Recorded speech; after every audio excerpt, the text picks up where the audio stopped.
చీకటమ్మ, ఎన్నెలమ్మ అక్కల చెల్లెలు. అక్కల చెల్లెళ్ళు వాళ్ళ పెళ్లి పాయానికి వచ్చినారు.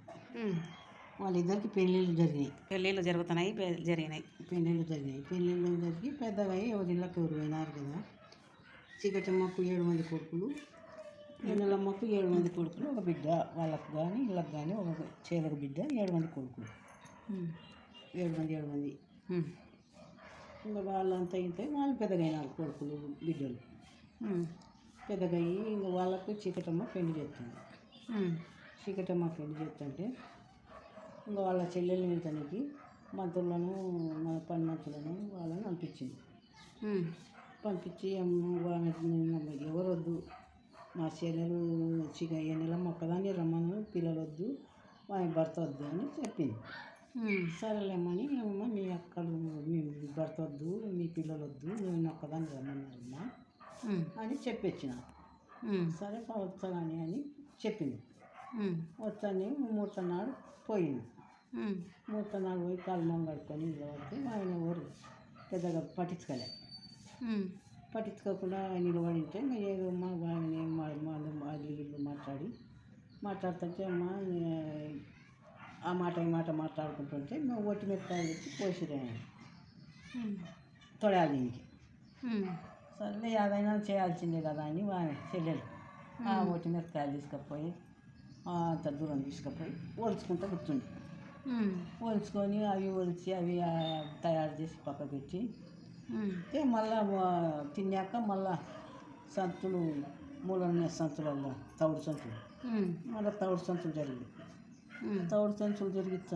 జరిగించినాక దాంట్లో నూక తవుడు మెత్తన తవుడు మిగిలింది తీసి పెట్టుకొని ఇంటికి పోయినాక అదన్నా గంజి కాసుకొని తాగుదాము అని.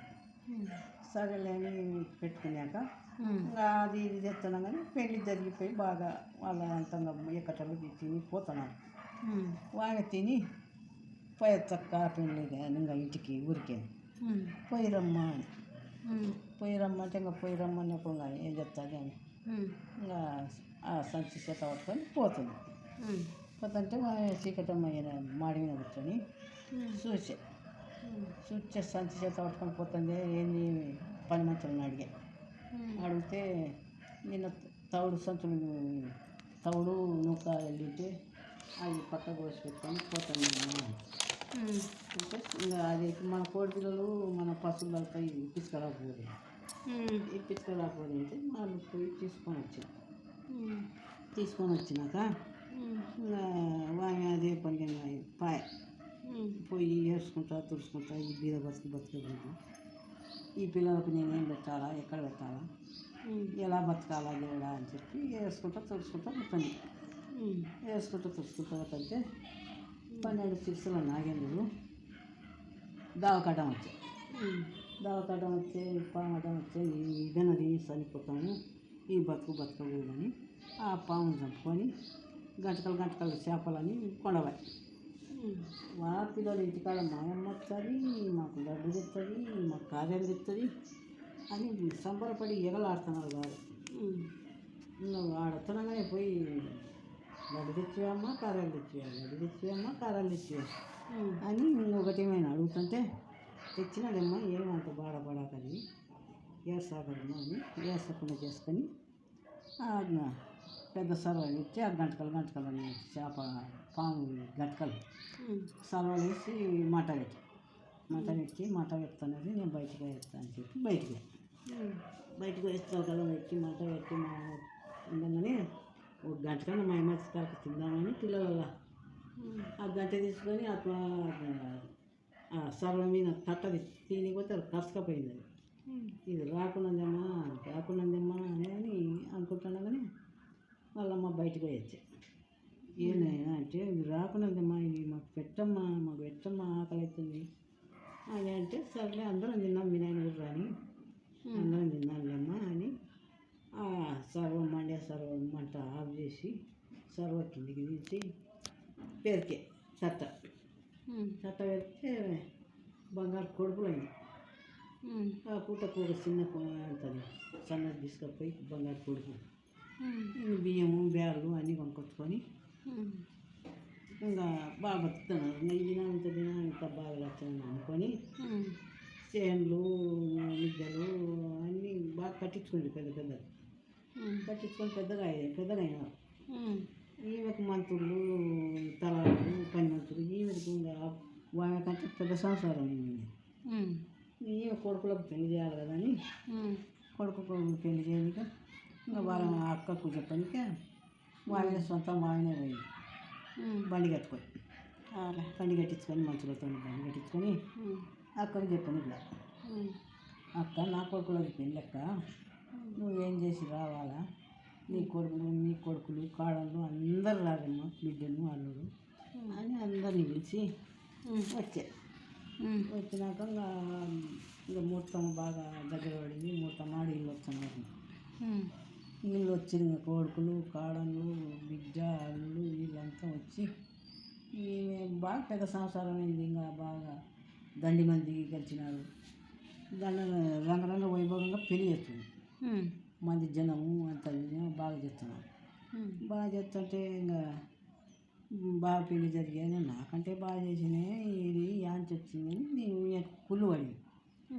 చీకటమ్మ ఎక్కడి నుంచి వచ్చా ఏం కథ అని ఇంకా తిరిగింపులు మరింపులు అన్నీ అయిపోయినాక కొడుకులను కాళ్ళను అనిపించి తిన్నికి లేవని దేవుడు జొన్నలు అన్నీ వేసిచ్చి బండి కట్టించి అనిపించింది.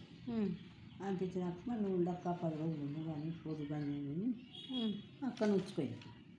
అక్కడ ఉంచుకొని ఇంకా 10 రోజులైనా ఇంకా పోవాలి కదా అని ఎన్నాళ్ళనే పోవాల్సిందే కదా అని ఎప్పుడైతే నేను అటు పోవాలా మా చెల్లె లెక్కనే సంపాదించుకోవాలని పడింది.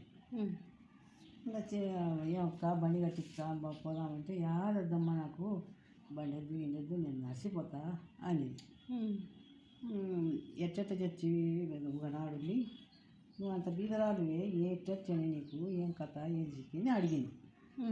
పెళ్ళి అయిపోయినాక అడిగితే ఎట్లా మంగ నువ్వు ఆ నూకలు ఆ సంచి గుంజుకుంటే వేసుకుంటా చూసుకుంటా నేను వచ్చి 12 శిష్యులు నాగేంద్రుడు దావకడ్డం వచ్చి ఆ పాములు చంపుకొని వచ్చి తిందాము నీ బతికేదాన్ని కాటికి అని అనుకుంటే ఇట్లా పని నాకు అవి ఉడకబెడితే బంగారు కొడుకులు అయినాయి.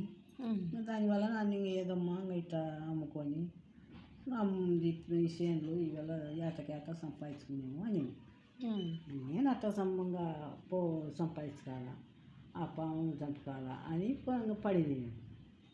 అని పోతుంటే ఈమె అతని పోతుంటే అటు పోతాను కదా పాము వచ్చింది అర్థం.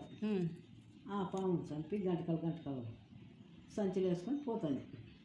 పోయి ఇంకా బాగా ఇంటికి పోయి సర్వలు వేసి ఉడకబెట్టింది. ఉడకబెడితే ఈమె దగ్గర న్యాయం ఉంది కాబట్టి బంగారం అయింది. వాళ్ళ దగ్గర న్యాయం లేదు కాబట్టి బంగారు కానీ ఏం కానీ ఇంకా తిన్నారు. ఆ పాము బంటికి తిన్న తర్వాత చచ్చిపోయినారు. వీళ్ళు చచ్చిపోయినారే అని ఏడబడిపోయినారే అని తలాలు మంత్రులు దాసులు అందరూ ఇంకా పొద్దున చూసి వాళ్ళ చెల్లెకు చెప్పాలా చెప్పకుంటేట మనం ఇన్నాళ్ళు వర్షంలో తిన్నాము వాళ్ళ ఇంట్లో చేసినాము అని అప్పుడు వాళ్ళు పోయి చెప్పి చీకటమ్మ ఇట్లా చనిపోయింది ఎన్నెలమ్మ మీరు ఏం చేసి రావాలా అని చెప్పి పోయినారు. చెప్పితే ఇంకా వేసుకుంటా తుడుచుకుంటా వచ్చా. వచ్చి ఏం దేవుడా ఇట్లా తెచ్చింది మా యొక్క పిల్లలు ఇట్లా అన్యాయం చేస్తే ఏం బాగుంటుంది కదా, ఈ లోకము బాగుంటుందా, ఈ లోకం మిగడది, లోకం కావాలంటే చీకటం అంటేనే బతికేది అని చెప్పి అప్పుడు ఇంకా బతికిచ్చినారు వాళ్ళు దేవతలు. వెంకటేశ్వర స్వామి ఈశ్వరుడు అందరిలో దేవతలలో వచ్చి బతికిచ్చినారు. బతికించిన కాలకు అయిపోయిందా బతికినారు అని చెప్పి బతికిచ్చినారు. బాగా లక్షణంగా వాళ్ళు ఉన్నారు. వాళ్ళ ఎన్నెలమ్మ ఆస్తిలో బాగా ఆస్తి ఇచ్చి వాళ్ళ దగ్గరనే పెట్టుకొని లక్షణంగా వాళ్ళు బాగున్నారు.